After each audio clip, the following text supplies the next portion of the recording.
Minhas irmãs, recebam todos a paz do Senhor. Amém! Glória a Deus. Você que tem a sua espada, saca ela da bainha aí e abra ela comigo no Evangelho de Cristo, segundo escreveu Mateus. Glória a Deus. Glória a Jesus. Capítulo de número 12, o versículo de número 18. Evangelho de Cristo, segundo escreveu Mateus, capítulo 12, versículo de número 18. Irmãos, Deus seja louvado pela oportunidade de estar aqui nessa casa mais uma vez. Eu confesso para os irmãos que eu estava ali no meu cantinho, adorando a Deus junto com os irmãos, vibrando junto com os irmãos, e percebi que sempre quando eu venho aqui nessa casa eu sinto a presença de Deus muito forte. E eu passei a entender o ambiente que eu estou, que é um ambiente profético. Aleluia. Que é um ambiente a qual a glória de Deus está aqui. E eu tenho certeza que pode ser hoje que Deus pode virar a chave na tua história. Você crê nisso? Está fraco demais para o ambiente que você crê de verdade. Aleluia. Deus seja louvado.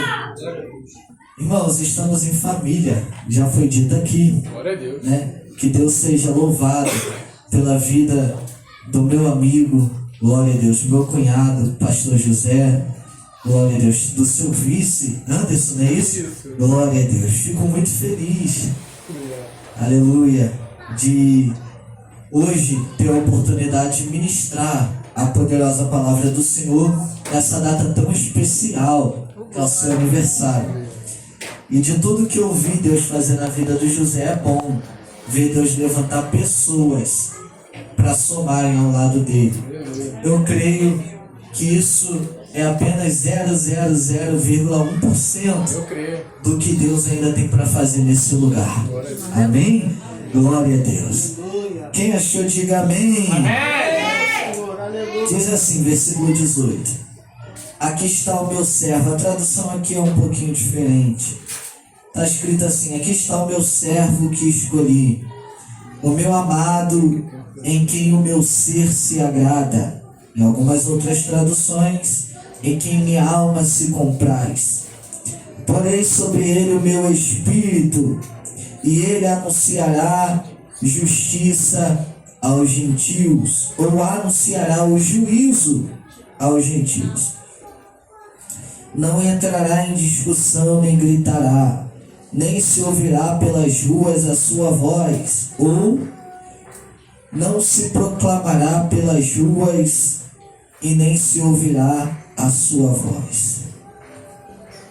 Não esmagará a cana quebrada, e não apagará o pavio que fumega, até que faça triunfar a justiça, ou triunfar a sua palavra.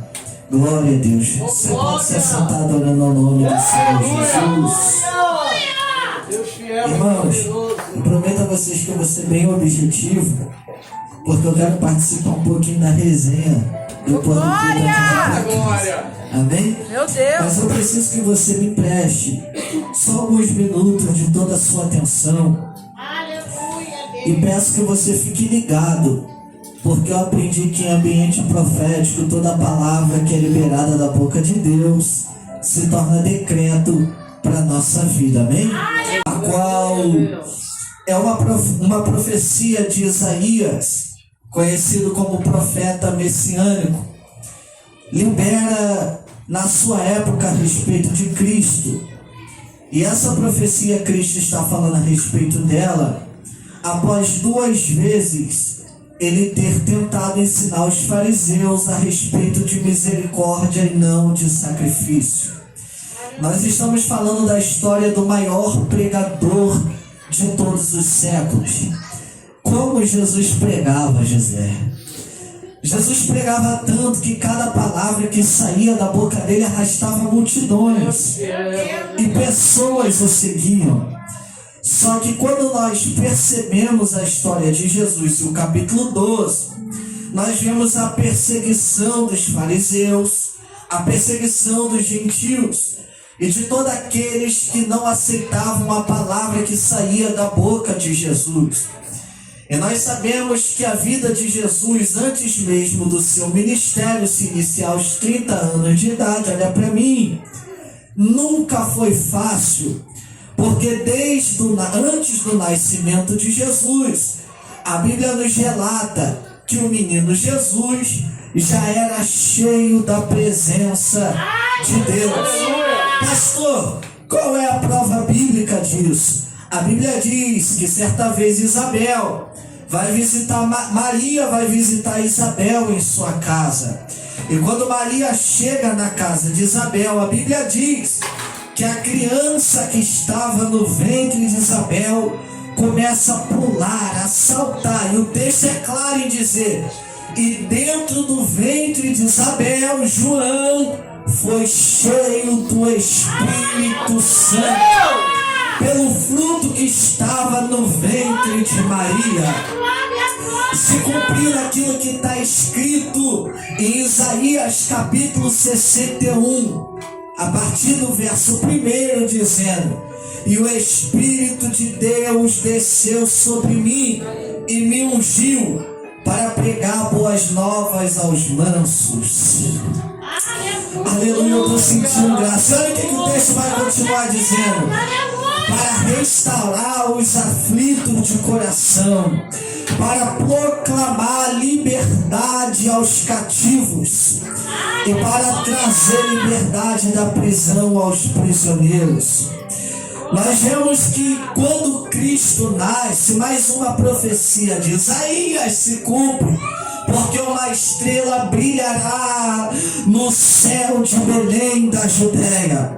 Isaías vai concluir dizendo: um filho se nos deu, um menino nos nasceu, e o seu nome será chamado Maravilhoso, Conselheiro, Deus Forte, Emmanuel, Deus conosco.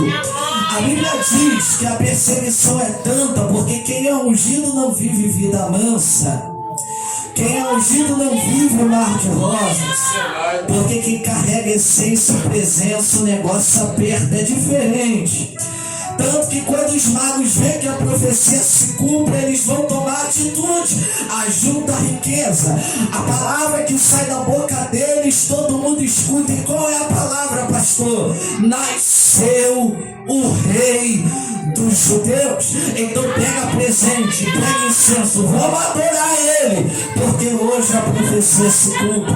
A Bíblia diz que Herodes está reinando sobre o céu de Jerusalém, e quando ele ouve a notícia, ele vai olhar para os magos, e olha a estratégia de Herodes. O rei, ele está dizendo que nasceu, eles estão dizendo que nasceu o rei dos judeus. Então faz o seguinte: quando vocês forem até ele adorá-lo, quando vocês voltarem, diga para mim aonde está esse menino, aonde está essa criança, para que eu também venha juntar presentes e vou também adorá-lo.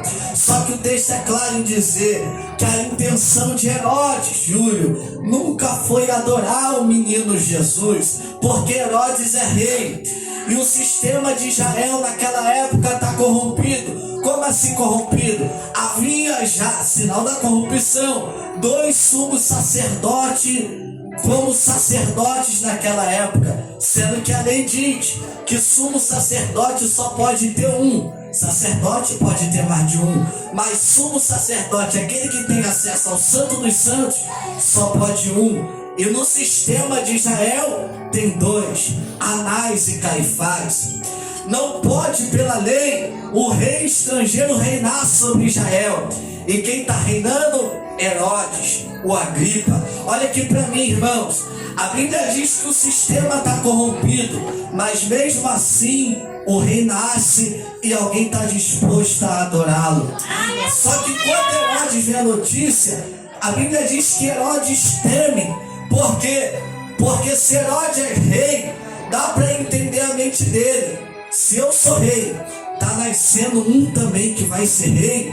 Então hoje a coroa que está na minha cabeça, um dia vai estar na cabeça dele. A veste que hoje eu visto de rei, um dia quem vai vestir é a criança que nasceu. O trono que eu me assento como rei, usa autoridade como rei. Um dia quem vai se assentar é o menino que nasceu. Então a intenção de Herodes não é adorar, mas é matar aquele que um dia pode ocupar o lugar a qual ele está. Só que Herodes, a única coisa que ele não entende é a mesma coisa que Adonias, filho de Davi, não entendeu. Olha para mim, o que Adonias, filho de Davi, não entendeu?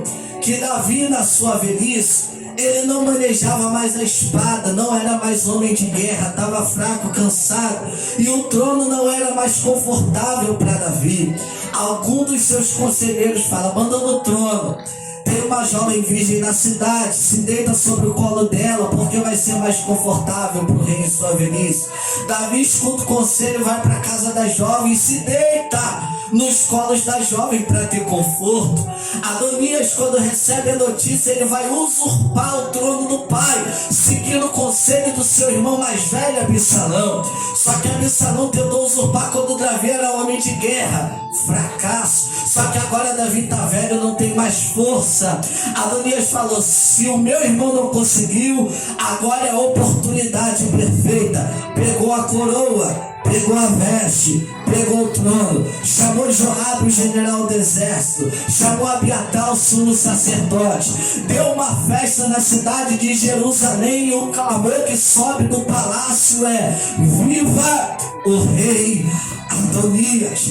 Duas pessoas não foram convidadas para a festa: o profeta Natã e Betseba. Natã, quando vê o que está acontecendo na cidade, ele corre até Davi e diz: Davi, Adonias seguiu o mesmo caminho de Absalão. Ele pegou a coroa que é tua, missionária Rafaela, pegou a veste que é tua, se assentou no teu trono.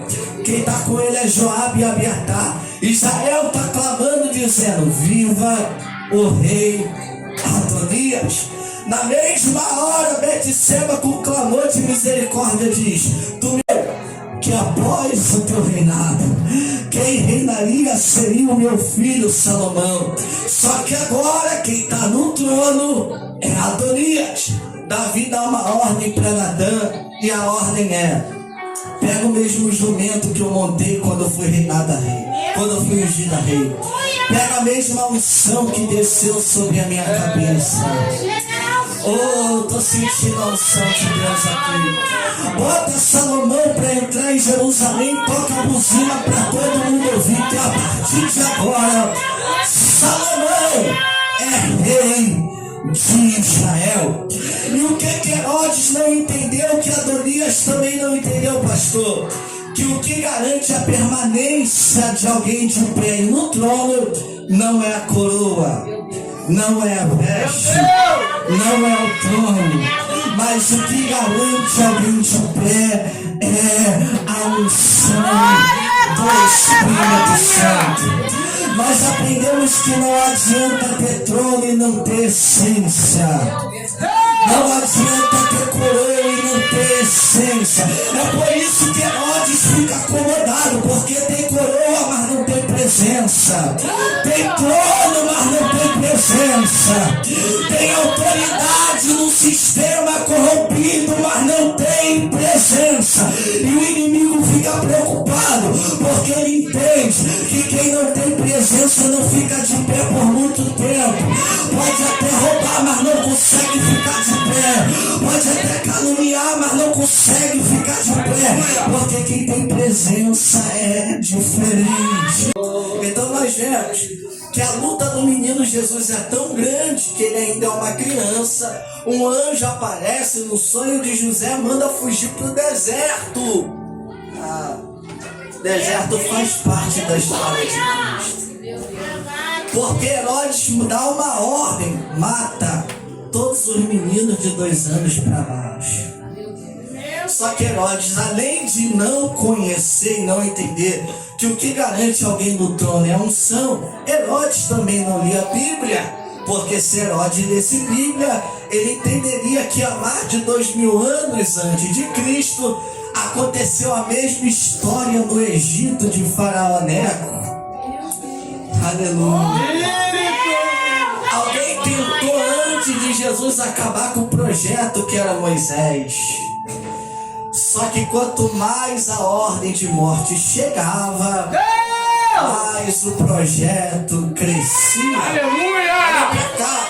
A Bíblia diz que no deserto o anjo novamente aparece em sonho dizendo: volta para a cidade, porque Herodes já é morto. O que adianta a perseguição? O que adianta lutar para segurar algo que não me pertence? Porque agora Herodes era morto e o menino continuava crescendo. A unção era tanta na vida de Cristo que Jesus, antes mesmo de iniciar o seu ministério, ele já pregava. Pastor, Jesus já pregava assim. A Bíblia diz, Anderson, que aos 12 anos de idade tem uma festa em Jerusalém. Jesus se perde, entre aspas, dos seus pais. E quando Maria e José acham o menino, aonde que ele está? Na porta do templo. Olha o que o texto bíblico diz. E ele ensinava com autoridade os doutores da lei.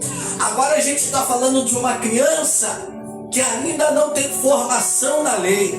A gente está falando de uma criança que não é considerada doutor, mas a gente está falando de uma criança que carrega a presença de Deus. Escute, o tempo passa, então nós vemos que Cristo, desde os 12, prega a palavra. A Bíblia diz que certa vez, aos 30 anos, ele vai se encontrar com João no Jordão. E João já pregava a respeito de Cristo, dizendo: eu vos batizo com água, mas virá um após mim. Ele é mais poderoso do que eu. A autoridade dele é maior do que a minha. A presença que ele carrega, ninguém tem igual. A unção que está sobre a vida dele é sobrenatural. E digo mais: ele vos batizará com o Espírito Santo e com fogo. E digo: eu não sou digno de desatar a ata de sua sandália. Quando Jesus chega, João fala: eu me nego a te batizar. Por que, João? Porque eu que careço ser batizado por ti. Eu entendo que tu é maior. Aí Jesus fala: João, não retenha, mas faça isso para que se cumpra toda a Escritura. A Bíblia diz que há 3 sinais. Quando João batiza Cristo, Cristo se levanta da água. O menino agora é um homem, está iniciando o seu ministério. E 3 sinais acontecem quando Jesus levanta das águas. Olha para cá. O primeiro sinal: os céus se abriram. O segundo sinal: o Espírito desceu em forma de uma pomba, representando o Espírito Santo. E o terceiro sinal: uma voz bradou do céu, alegando com autoridade, dizendo: este é o meu Filho amado, em quem a minha alma se compraz. Olha o interessante, irmãos. Você lembra que eu falei que quem carrega essência não tem vida fácil? É viver debaixo de luta e de provação e aguentar calado. Escute isso. A Bíblia diz que após o batismo e os 3 sinais, Jesus, olha aqui para mim, é conduzido, guiado, levado pelo próprio Espírito Santo ao deserto. Vocês conhecem a Bíblia mais que eu. Quando Jesus chega no deserto, a Bíblia diz que ele faz 40 dias de jejum e 40 dias de oração. Aí quem aparece? O tentador. E isso aí já começa um sinal para a nossa geração, porque nós estamos muito mal acostumados a achar que depois que um propósito se encerra, quem vai aparecer é anjo com bandeja na mão. Mas não, quem aparece depois do propósito de Jesus é o tentador. O diabo aparece, lá vem a primeira tentação. Escute isso. Olha a proposta do diabo. Se tu és verdadeiramente o Filho de Deus, transforme essas pedras em pães. Perceba, Jesus está debaixo de um propósito. Jesus está com fome. Jesus está 40 dias sem comer e sem beber, debaixo de oração. E ele é levado pelo Espírito, não é para comer. Ele não é levado para o palácio. Ele é levado para o deserto. Primeiro, que quem é ungido já começa por aí. Não anda onde quer. Não faz o que quer. Não fala o que quer. Quem é ungido anda debaixo da direção do Espírito Santo. Agora perceba, quando nós andamos pelas ruas do Rio de Janeiro e olhamos e nos deparamos com a igreja do século 21, nós vemos 50% tolados de pessoas que estão no meio de guerra, no meio de batalha, no meio de luta, e estão perdidos no meio da guerra, José. Tem pessoas por aí que não sabem mais para onde ir, não tem mais direcionamento do Espírito Santo. Aí qual é o resultado disso? Chega para quem está orando, para quem está buscando, para quem está sacrificando e pede oração, e não consegue direção de jeito nenhum. Porque não tem como ter direcionamento do Espírito se não ter joelho no chão, boca no pó e sacrifício debaixo de um propósito. Olha aqui para mim que eu vou liberar a primeira palavra nessa noite. Se você crer, você recebe. Só anda debaixo do direcionamento de Deus quem vive uma vida debaixo de oração. Não adianta querer direção se tu não ora. É tempo de voltar a colocar o joelho no chão, a boca no pó, porque vai ter direção para tua história. Meu Deus! Escute isso, eu preciso continuar. Escute isso. Fiel! A Bíblia diz que a primeira tentação é: transforma essa pedra em pão. Nós estamos acostumados a ouvir que a maior tentação foi porque Jesus estava 40 dias sem comer, ele estava com fome. Então nós vemos e aprendemos por aí que a maior tentação foi Jesus não transformar a pedra em pão porque ele estava com fome. A maior tentação foi porque Jesus estava 40 dias sem comer, ele estava com fome. Então nós vemos e aprendemos por aí que a maior tentação foi Jesus não transformar a pedra em pão porque ele estava com fome. Só que nós, como pentecostais, entendemos que o diabo nunca vai colocar uma armadilha diante de ti sem ter outra por trás.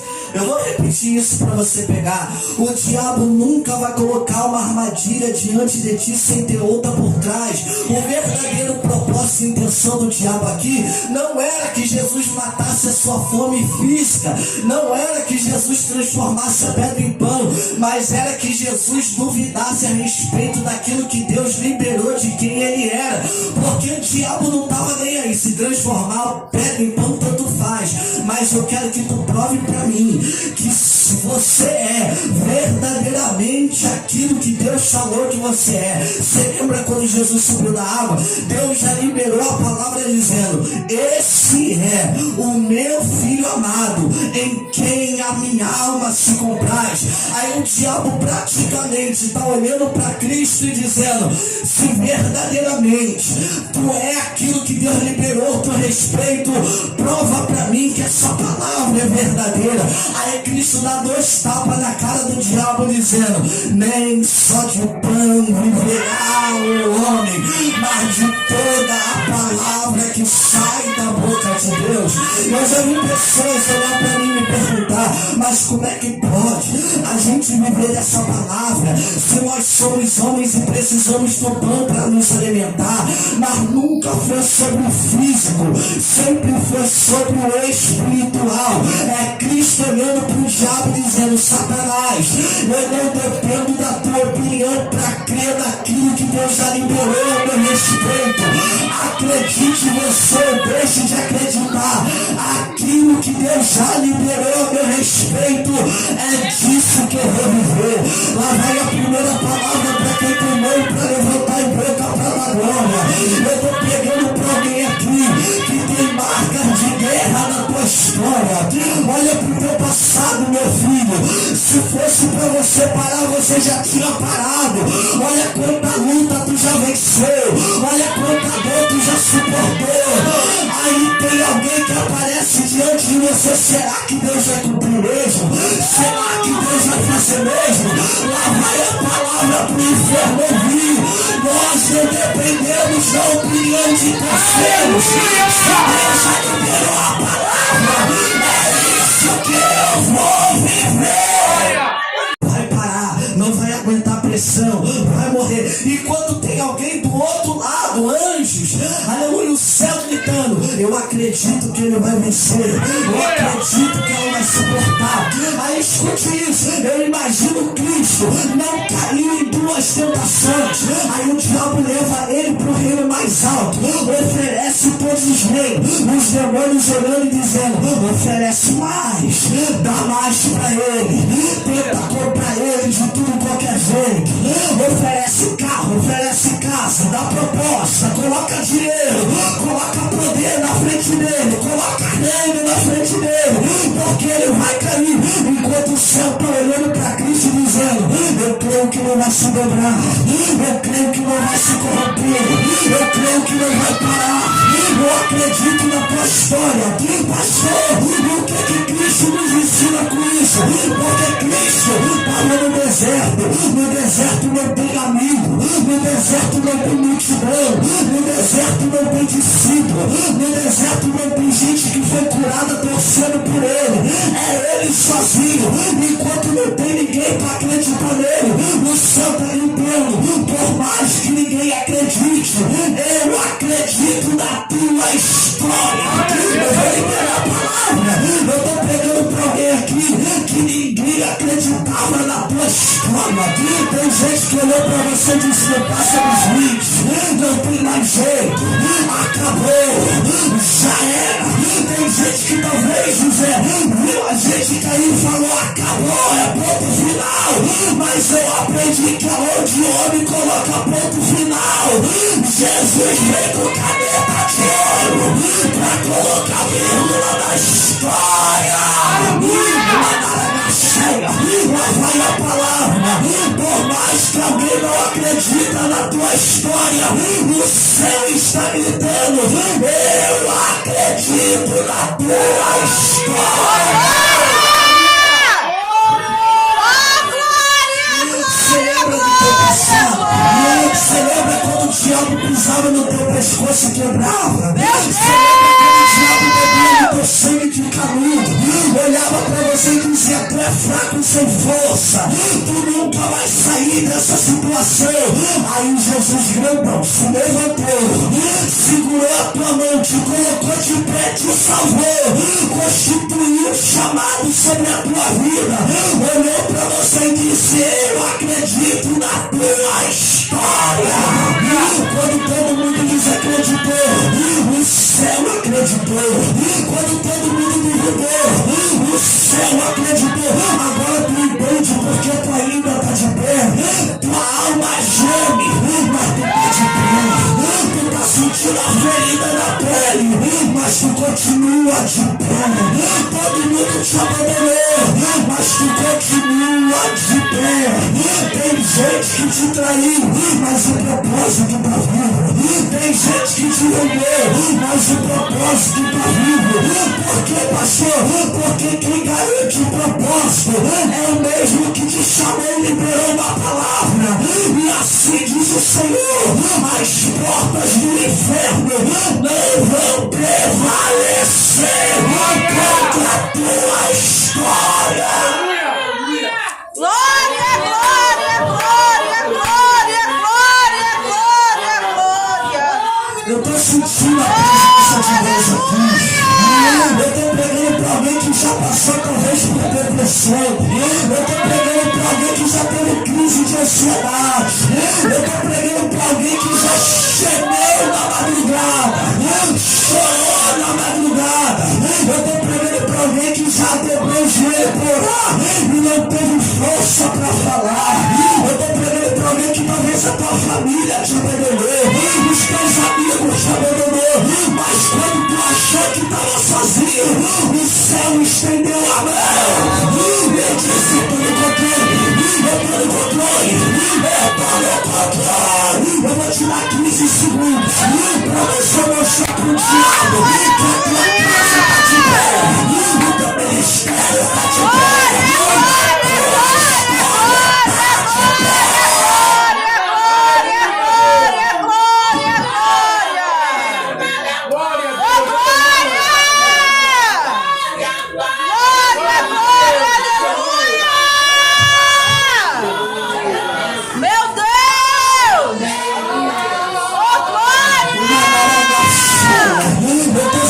Graça para profetizar.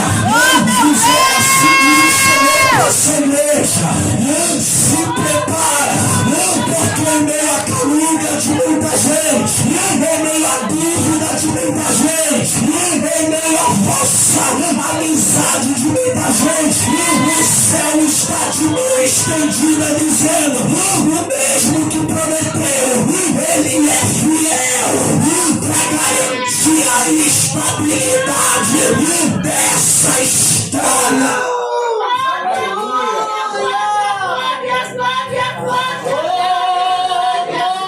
Aleluia. Quantas pessoas desacreditaram de você? Meu Deus. Aleluia. Olha para a tua história, meu filho. Olha para a tua história, minha filha. Olha para a tua pele, as cicatrizes, as marcas. Já teve guerra que tu achou que tu não ia suportar. Já teve noites que você não conseguiu dormir. Já teve batalhas que tu olhou para Deus e falou, me leva que eu não aguento mais. E tu ainda está de pé. É tudo pela essência que tu carrega. Tiraram tudo de você, tiraram o nome, tiraram tudo, mas a unção, a presença, a essência ninguém tirou. Meu Deus, aleluia! Glória a Deus! É por isso que quando tu estava afastada, tu nunca esqueceu dos momentos que tu viveu na presença. Porque pode tirar tudo, casa, carro, dinheiro da conta, mas a presença ninguém pode tocar, mas a essência ninguém pode tirar. Pastor, por quê? Eu uso a frase do José Antônio, para uns, lei de Adão, crescer e multiplicar, e para outros, lei de Jeremias, ainda antes que te formasse no ventre da tua mãe, Deus já te conhecia, escolhido não tem direito de escolha. Deus te chamou pro altar e não tem como tu olhar pra trás. Por isso que a gente vê na Bíblia, pode o teu pai, pode a tua mãe, ainda que o teu pai, ainda que a tua mãe se esqueça de ti, todavia eu, o Senhor, não me esquecerei de ti. Aleluia. Eu deixo de acreditar, creia alguém, eu deixo de crer, duvide alguém, eu deixo de duvidar. Se Deus já liberou que tu vai vencer, se prepara, porque dá pra nascer capeta no inferno pra impedir a palavra dele acontecer. Olha aqui pra mim, aleluia. Com certeza no meio da tua caminhada já teve alguém que olhou pra você e disse, tu tá sonhando alto demais, tu tá crendo demais, tu tá indo longe demais. Olha a distância da promessa pra tua realidade. Talvez eu tô pregando pra alguém essa noite que Deus falou que tu ia crescer, tu ainda é pequeno, José. Deus falou que ia te prosperar e tu ainda pede emprestado. Deus falou que ia te dar e ainda não chegou nas tuas mãos. Aí o diabo, como estratégia, falou, prova pra mim que verdadeiramente é verdade a palavra, mas creia creia ele, creia alguém ou deixa de crer. Quem temos que crer somos nós. Porque, pastor, Deus não prometeu para eles, Deus prometeu para você. É tempo de você levantar a tua cabeça, erguer a tua espada e se posicionar para a batalha. Isso aqui não é um hospital para crente mimado. Eu vou liberar a palavra e eu não tô nem aí. Isso aqui não é um hospital, me prova na Bíblia que igreja é hospital. Isso aqui é exército. E se tu alistou nesse exército, não tem como mais tu voltar atrás. Levanta a tua cabeça, se posiciona, porque tem guerra, tem choro, tem luta, tem deserto, mas ele garante a tua vitória. Aleluia.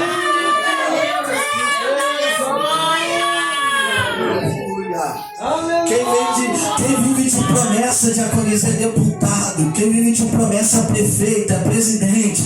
A gente não vive de promessa, a gente vive debaixo de um propósito. A gente vive debaixo de uma palavra. E eu aprendi a discutir isso para você pegar. O termo grego de palavra é logos. Logos simboliza toda a palavra que é proferida, tudo aquilo que alguém fala. E existe outro termo que é rema, que significa toda a palavra que foi escrita, registrada por alguém. Agora você perceba, quando a gente pega essa palavra, a gente vê que tudo que está escrito aqui foi liberado da boca de Deus, pelos profetas, pelos patriarcas, por aqueles que vieram antes de nós. E tudo aquilo que saiu da boca de Deus foi tão marcante, diaconisa, que ficou registrado na história da humanidade. Tudo aquilo que Deus fez na vida de alguém liberando a palavra foi tão impactante, Anderson, que ficou registrado na história da humanidade. Lá vai a palavra, se você crê. Talvez você não está vendo o resultado. Talvez o diabo olhe para você e diz: tu vai para culto, volta de culto, e a tua vida continua a mesma. Tu sobe monte, desce monte, a tua vida continua a mesma. Tu entra em campanha, sai de campanha, a tua vida continua a mesma. Mas eu tenho uma notícia pro inferno: se tudo aquilo que foi liberado na boca de Deus ficou registrado na história da humanidade, não vai ser diferente nessa igreja. Toda a palavra que foi proferida da boca de Deus dos edificados na rocha vai ser tão impactante que vai ficar marcado na história. Abre a tua boca, levante a tua mão. Assim diz o Senhor: o ano de 2025 ainda não acabou. Passamos a metade do ano. Talvez tu ainda não viu o resultado, mas o céu está gritando: a minha palavra ainda está de pé. Aleluia.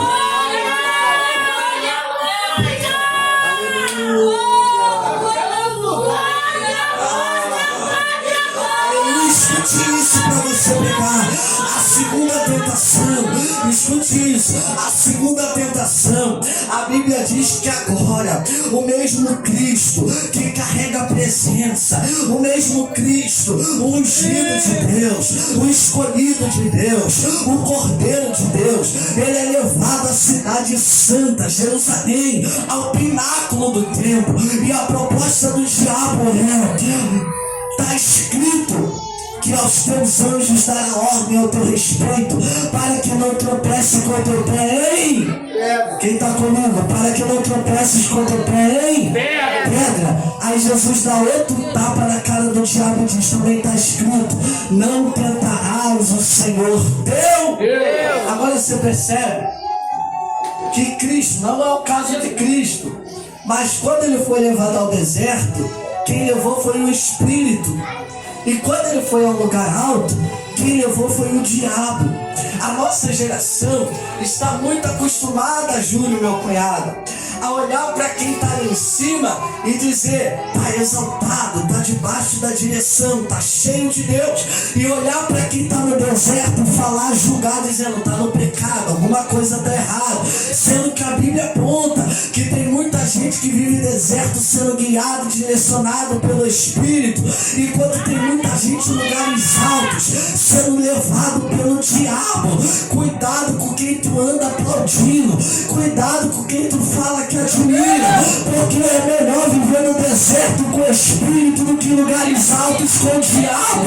Porque tem gente que para subir anos precisa queimar os outros, pisar nos outros, falar mal, perseguir, caluniar, usurpar e roubar trono. Mas eu aprendi que a proposta de lugares altos, de quem sobe humilhando alguém, de quem sobe fazendo outro de escada, sendo direcionado pelo diabo, lança-te daqui para baixo, acaba com a tua vida, desiste do teu ministério. E a proposta de quem está no deserto sendo direcionado por Deus é anjo com bandeja na mão para te servir. Me ajude a pegar, pega na mão de alguém que está do teu lado, saculeja ele com muito carinho, muito respeito. Pega na mão dele, que saculeja ela e diga: melhor viver no deserto, cheio do Espírito, do que estar em lugares altos sem a presença. Porque a presença me garante subir, mas sem a presença não tem como subir. Glória a Deus. Nós estamos em batalha espiritual. A terceira e última tentação, eu prometo que eu paro de introduzir. Escute isso. Há um diabo, olha para Cristo e fala: se o pináculo do templo não é suficiente, o texto diz: e levou ele ao monte mais alto, mostrou para ele todos os reinos do mundo. Quando eu falo mundo, não está incumbido só em Israel, só a Síria, só Iraque, Irã, que está por ali por perto. Todos os reinos do mundo. E eu aprendi que enquanto nós estamos aqui cultuando debaixo de guerra, cada passo que nós damos, cada dia está dizendo: não clamará, nem se ouvirá pelas ruas a sua. Você já percebeu que em todo milagre que Jesus fez, Jesus sempre deu uma ordem: vai e não conta para ninguém quem te curou. Você lembra dos leprosos? Vai, mostra-te ao sacerdote, para que vocês venham entrar na cidade de novo como pessoas normais, mas não conta para eles quem te curou. Todo milagre de Jesus ele fala: vai, não peque mais, não conta para ninguém quem te curou. Porque Jesus, mesmo sendo Deus, mesmo sendo a manifestação da própria palavra, mesmo sendo o verbo encarnado, a palavra encarnada, ele é o primeiro a entender que mais importante do que o meu nome é a mensagem que eu carrego. José, não adianta a gente ter nome se não tiver mensagem. Eu vou pegar uma carona do que tu pregou ontem. Não adianta ter nome se não tem pão para alimentar alguém. Se coloca de pé comigo nessa noite. Não adianta ter nome se não tem alimento para poder oferecer. Porque a proposta do Evangelho nunca foi sobre receber. A proposta do Evangelho sempre foi sobre entregar, mano. Escute isso. Você já leu Atos capítulo 3? Quando Pedro chega para o coxo na porta do templo e fala: eu não tenho prata e eu não tenho ouro, mas o que eu tenho, eu te dou. O que não dá para entender é a gente ver pessoas que estão em todo o culto, minha sogra, vive subindo o monte, e quando chama para pregar, para fazer a obra, fala: eu não tenho nada para oferecer. Se tu não tem nada, o que tu está fazendo aqui? Tem gente que tem fama que sobe um monte todo dia, mas tem alimento para dar. Tem gente que está em todo culto, mas tem alimento para dar. Tem gente, como a Bruna Amanda falou aqui, que é pau para toda obra, mas será que tem alimento para dar? Tem gente que é conhecido na nossa geração, mas já perdeu o alimento há muito tempo. Pega se você quiser. É melhor viver no anonimato com alimento para entregar para alguém do que viver comendo nos holofotes sem alimento e vazio. Levante a tua mão que eu libero a última profecia e devolvo o microfone para quem é de direito. Assim diz o Senhor: esse culto está te alimentando, mas o alimento não é para parar em você. A unção está sendo derramada novamente, mas a unção não é para parar em você. O impacto da glória de Deus está te enchendo novamente, mas não é para parar em você.